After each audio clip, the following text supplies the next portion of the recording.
तो प्यारे बच्चों, आपके अपने YouTube चैनल टारगेट बोर्ड में एक बार फिर से आप सभी लोगों का बहुत बहुत स्वागत है। तो सबसे पहले हम आपको बता देते हैं कि यह जो क्लास होने वाला है यह आपदा प्रबंधन का क्लास होगा।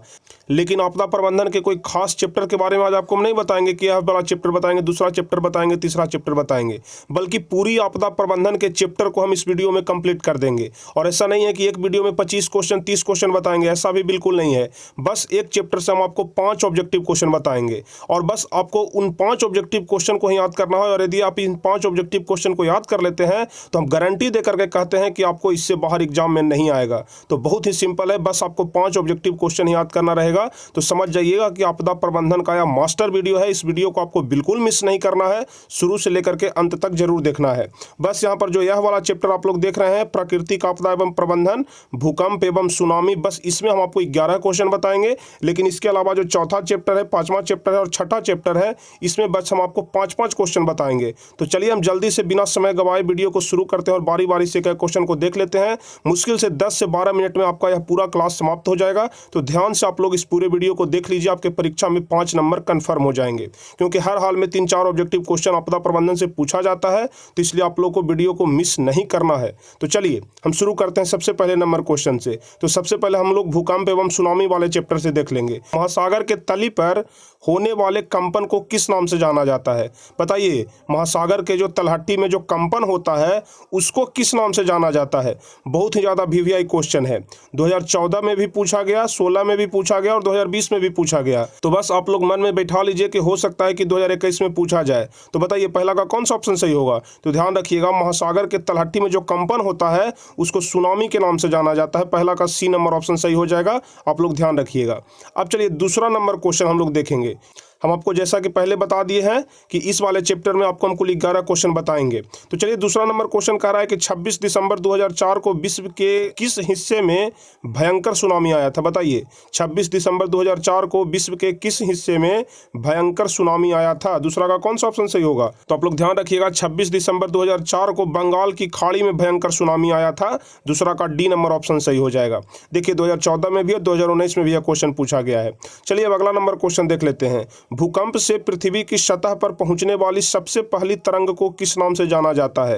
यानी कि जब भूकंप आता है और भूकंप से पृथ्वी की सतह पर पहुंचने वाली सबसे पहली तरंग को किस नाम से जाना जाता है? बहुत ही ज्यादा महत्वपूर्ण क्वेश्चन है, तो इसलिए आप लोग इस क्वेश्चन को अच्छे तरीके से याद कर लीजिएगा। तो बताइए तीसरा का कौन सा ऑप्शन सही होगा? तो ध्यान रखिएगा, उस तरंग का नाम होता है पी तरंग। इसका ए नंबर ऑप्शन सही हो जाएगा, ध्यान रखिएगा। चलिए चौथा नंबर क्वेश्चन, भूकंप केंद्र के ऊर्ध्वाधर पृथ्वी पर स्थित केंद्र को क्या कहा जाता है? भूकंप केंद्र के ऊर्ध्वाधर पृथ्वी पर स्थित केंद्र को क्या कहा जाता है? तो ध्यान रखिएगा, भूकंप केंद्र के ऊर्ध्वाधर पृथ्वी पर स्थित केंद्र को अधिकेंद्र कहा जाता है। ठीक है, अधिकेंद्र कहा जाता है। चौथा का बी नंबर ऑप्शन सही होगा। पांचवा नंबर क्वेश्चन कह रहा है कि भूकंप अथवा सुनामी से बचाव का इनमें से कौन सा तरीका सही नहीं है? देखिए यहाँ पर सही नहीं है पूछ रहा है कि भूकंप या फिर सुनामी आता है तो इससे बचाव का कौन सा तरीका सही नहीं है। तो देखिए पहला तरीका दिया हुआ है कि भूकंप के पूर्वानुमान को गंभीरता से लेना। दूसरा है कि भूकंप निरोधी भवनों का निर्माण करना। सी है कि गैर सरकारी संगठनों द्वारा राहत कार्य हेतु तैयार रहना। और डी है कि भगवान भरोसे बैठे रहना। तो यदि आप लोग भगवान भरोसे बैठे रह जाइएगा तो सारा कुछ चौपट हो जाएगा। इसलिए पांचवा का डी नंबर ऑप्शन तो बिल्कुल गलत है, इसलिए पांचवा का डी नंबर ऑप्शन ही सही हो जाएगा। क्योंकि आपसे क्वेश्चन में पूछ रहा था कि कौन सा तरीका सही नहीं है, तो जो डी नंबर वाला तरीका है सही नहीं है कि भगवान के भरोसे हम लोग को नहीं बैठना है, अपना हाथ पैर चलाते रहना है।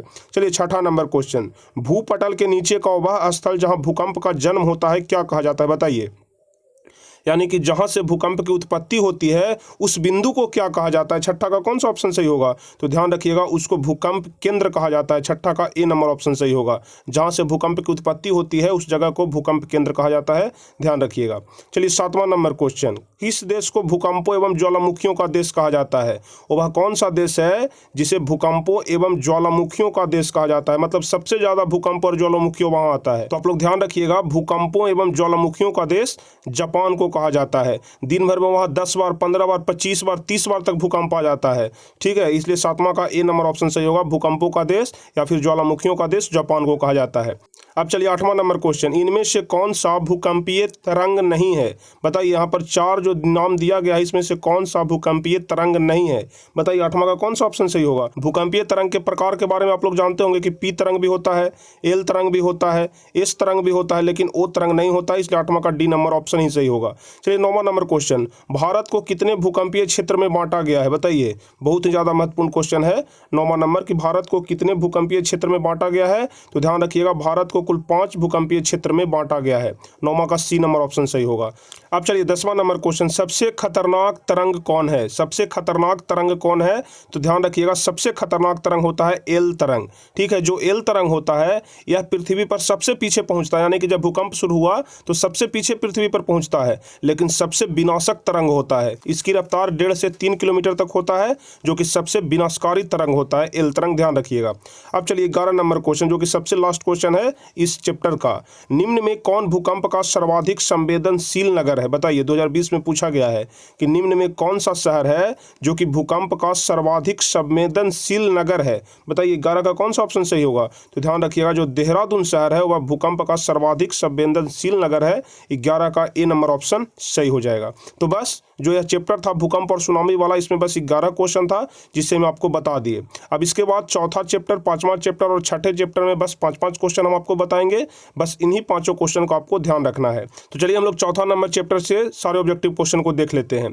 चलिए पहला नंबर क्वेश्चन, बाढ़ के समय निम्नलिखित में किस स्थान पर जाना चाहिए? बहुत ही ज़्यादा महत्वपूर्ण क्वेश्चन है। देख लीजिए, 14 में भी पूछा गया, 2016 में भी पूछा गया, 2019 में भी पूछा गया, 2020 में भी पूछा गया, तो बहुत ज़्यादा इंपॉर्टेंट है। बाढ़ के समय निम्नलिखित में से किस स्थान पर जाना चाहिए? बहुत ही आसान क्वेश्चन है कि जहां पर भूमि ऊंचा हो, यानी कि ऊंचे स्थान पर जाना चाहिए। तो बस इसका ए नंबर ऑप्शन सही हो जाएगा कि ऊंची भूमि वाले स्थान पर जाना चाहिए। बहुत ही आसान क्वेश्चन है। चलिए दूसरा नंबर क्वेश्चन, मलबे के नीचे दबे हुए लोगों को पता लगाने के लिए किस यंत्र की मदद ली जाती है?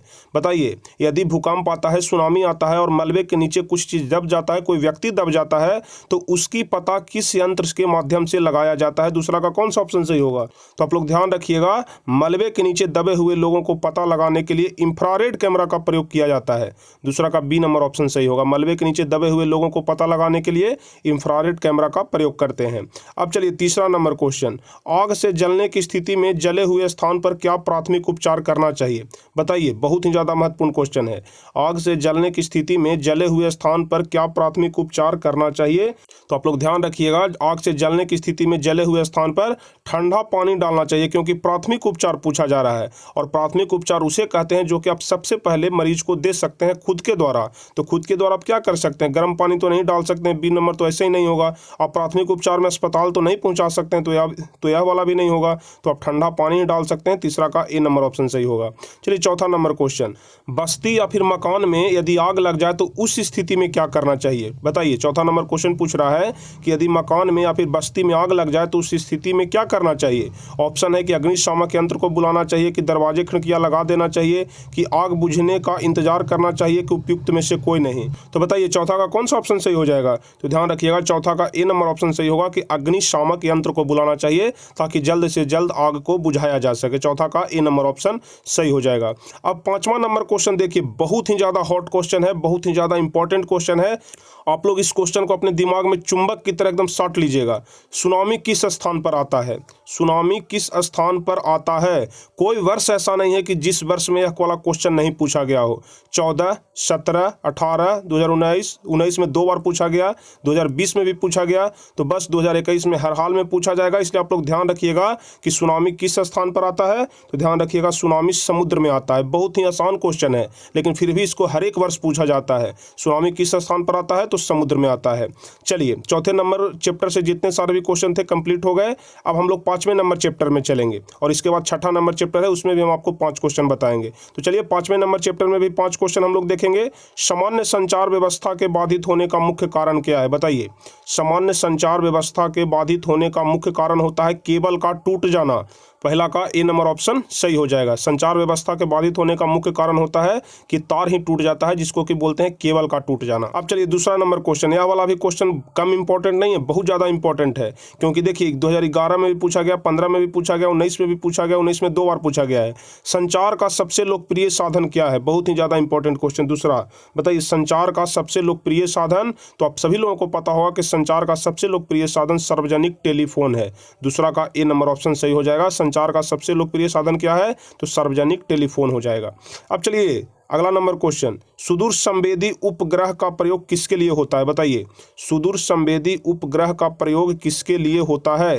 तीसरा का कौन सा ऑप्शन सही होगा? दूर संचार के लिए, कि मौसम विज्ञान के लिए, कि संसाधनों की खोज के लिए, कि दूरदर्शन के लिए? बताइए तीसरा का कौन सा ऑप्शन सही होगा? तो ध्यान रखिएगा, सुदूर संवेदी उपग्रह का प्रयोग होता है संसाधनों की खोज के लिए, यानी कि कौन से जगह पर धरती के नीचे संसाधन है, इस बात का पता लगाने के लिए सुदूर संवेदी उपग्रह का प्रयोग किया जाता है। तीसरा का सी नंबर ऑप्शन सही होगा। चलिए चौथा और पांचवा नंबर क्वेश्चन देख लेते हैं। तो चौथा नंबर क्वेश्चन कह रहा है कि वैकल्पिक संचार साधन इनमें से कौन नहीं है? वैकल्पिक संचार साधन इनमें से कौन नहीं है? बताइए चौथा का कौन सा ऑप्शन सही होगा? तो ध्यान रखिएगा, जो अंतरिक्ष है यह वैकल्पिक संचार साधन नहीं है।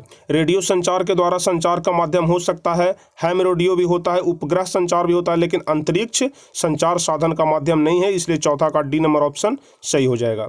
अब चलिए पांचवा नंबर क्वेश्चन देख लेंगे, और पांचवें चैप्टर का सबसे लास्ट क्वेश्चन, कि वर्तमान में सबसे अधिक उपयोग होने वाला साधन कौन सा है? बताइए, वर्तमान में सबसे अधिक उपयोग होने वाला साधन कौन सा है? टेलीफोन है, कि पेजर है, कि मोबाइल है, कि वॉकी टॉकी है? बताइए पांचवा का कौन सा ऑप्शन सही होगा? तो अभी आप लोग तो जानते ही होंगे कि सबसे ज़्यादा मोबाइल ही उपयोग होता है। अभी आप वीडियो भी देख रहे होंगे तो शायद मोबाइल पर ही देख रहे होंगे, तो इसलिए वर्तमान में सबसे अधिक उपयोग होने वाला साधन मोबाइल है। पांचवा का सी नंबर ऑप्शन सही हो जाएगा। कोई ज़्यादा हार्ड क्वेश्चन नहीं है, सारे क्वेश्चन बहुत ही नॉर्मल क्वेश्चन है, लेकिन फिर भी जो क्वेश्चन हम आपको बता रहे हैं वीवीआई क्वेश्चन है, बोर्ड मॉडल क्वेश्चन है, इसलिए आप लोग एक एक क्वेश्चन को अच्छे तरीके से याद कर लीजिएगा। और अगर याद कर लीजिएगा तो हम गारंटी देते हैं कि आपदा प्रबंधन से एक भी क्वेश्चन आपके एग्जाम में नहीं छूटेगा, चाहे कैसा भी क्वेश्चन आपको दे दे। और जो हम आपको बता रहे हैं इसी में से कोई ना कोई क्वेश्चन आपसे पूछेगा, देख लीजिएगा। चलिए छठा नंबर क्वेश्चन, आपदा और सह अस्तित्व, छठा नंबर चैप्टर है आपदा और सह अस्तित्व। इसमें भी हम आपको 5 क्वेश्चन बताते हैं। देखिए पहला नंबर क्वेश्चन, निम्नलिखित में कौन प्राकृतिक आपदा है? निम्नलिखित में कौन प्राकृतिक आपदा है? तो देखिए पहला नंबर ऑप्शन है आग लगना। आग लगना मानव निर्मित आपदा है।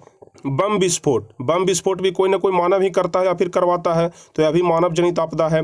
उसके बाद है रासायनिक दुर्घटना, रासायनिक दुर्घटना भी मानव के द्वारा ही होता है, लेकिन भूकंप मानव के द्वारा नहीं होता है, इसलिए पहला का सी नंबर ऑप्शन सही होगा कि इनमें से कौन प्राकृतिक आपदा है? तो भूकंप। चलिए दूसरा नंबर क्वेश्चन, भूकंप संभावित क्षेत्रों में भवनों की आकृति कैसी होनी चाहिए? भूकंप संभावित क्षेत्रों में मतलब कि जहां पर भूकंप सबसे अधिक आता है वैसे क्षेत्र में भवनों की आकृति, जो मकान बनेगा तो उस मकान की आकृति कैसी होनी चाहिए? बताइए दूसरा का कौन सा ऑप्शन सही होगा? तो ध्यान रखिएगा, मकान की आकृति आयताकार होना चाहिए। आयताकार होने से क्या फायदा होगा कि उसका जो आधार रहेगा वो लंबा चौड़ा रहेगा, और जब लंबा चौड़ा रहेगा तो कितना जोर से भूकंप आएगा तो गिरने का संभावना बहुत कम रहेगा। इसलिए दूसरा का डी नंबर ऑप्शन सही होगा कि भूकंप संभावित क्षेत्रों में भवनों की आकृति आयताकार होना चाहिए। 2018 में यह क्वेश्चन पूछा गया था। चलिए अब तीसरा नंबर क्वेश्चन, भूस्खलन वाले क्षेत्र में ढलान पर मकानों का निर्माण क्या है? बताइए, भूस्खलन जहां पर अधिक होता है तो भूस्खलन वाले क्षेत्र में ढलान पर मकान का निर्माण क्या है? उचित है कि अनुचित है, कि लाभकारी है, कि उपयोगी है? बताइए इसका कौन सा ऑप्शन सही होगा? तो ध्यान रखिएगा, भूस्खलन वाले क्षेत्र में ढलान पर मकान बनाना यह तो अनुचित बात है, इसका बी नंबर ऑप्शन सही हो जाएगा। चलिए चौथा और पांचवा नंबर क्वेश्चन हम लोग देख लेंगे। तो चौथा नंबर क्वेश्चन कह रहा है, सुनामी प्रभावित क्षेत्रों में मकानों का निर्माण कहाँ करना चाहिए? यानी कि जहां पर सबसे अधिक सुनामी आता है वैसे क्षेत्रों में मकान का निर्माण कहाँ करना चाहिए? तो देखिए सबसे पहला बात कि सुनामी कहाँ आता है? सुनामी समुद्र में आता है, तो समुद्र के निकट तो बिल्कुल नहीं बनाना चाहिए। समुद्र से दूर हम लोग बना सकते हैं, और समुद्र से दूर ऊंचाई पर भी बना सकते हैं, और इनमें से कोई नहीं। तो देखिए चौथा का कौन सा ऑप्शन सही होगा? तो समुद्र से दूर यह तो हो सकता है, लेकिन सी नंबर ऑप्शन इससे भी ज़्यादा बेस्ट है कि समुद्र से दूर ऊंचाई पर। यदि ऊंचाई पर बनाएंगे तो सुनामी से बहुत कम चांस रहेगा कि सुनामी से हम प्रभावित हों, इसलिए चौथा का सी नंबर ऑप्शन ही सही हो जाएगा कि समुद्र तट से दूर ऊंचाई पर ही मकान का निर्माण करना चाहिए सुनामी प्रभावित क्षेत्र में। चलिए पांचवा और सबसे लास्ट क्वेश्चन, कि बाढ़ से सबसे अधिक हानि किसकी होती है। बताइए 5वां का कौन सा ऑप्शन सही होगा।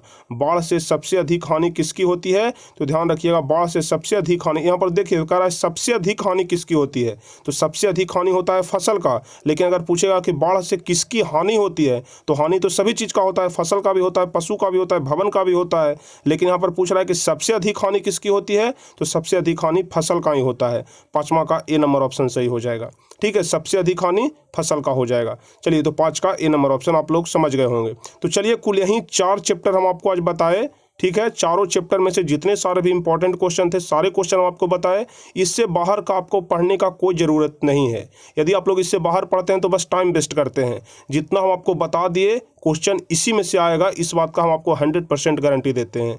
इससे बाहर आपदा प्रबंधन से एक भी क्वेश्चन आपके एग्जाम में नहीं पूछा जाएगा। तो चलिए हम आशा करते हैं आपको यह वीडियो बहुत ही ज़्यादा अच्छा लगा होगा। और वीडियो अगर आपको अच्छा लगा हो तो हमें कुछ नहीं चाहिए, बस इसके बदले में आप एक लाइक कर दीजिए, नीचे में आप हमें कमेंट में बता दीजिए कि आपको यह वीडियो कैसा लगा, और हो सके तो अपने दोस्तों के बीच शेयर भी कर दीजिए। और जो भी स्टूडेंट चैनल पर नए हैं, पहली बार वीडियो देख रहे हैं, तो चैनल को जरूर सब्सक्राइब कर दीजिए ताकि आगे के भी सभी वीडियो का नोटिफिकेशन आपको मिल सके जैसे ही हम वीडियो अपलोड करते हैं। तो चलिए फिर मिलेंगे हम आपसे अगले वीडियो में कुछ इसी प्रकार के महत्वपूर्ण वीडियो के साथ, हेल्पफुल वीडियो के साथ, जो आपके बोर्ड एग्जाम के लिए काफ़ी ज़्यादा महत्वपूर्ण होता है। तो चलिए फिर मिलेंगे हम अगले वीडियो में, तब तक के लिए जय हिंद, धन्यवाद।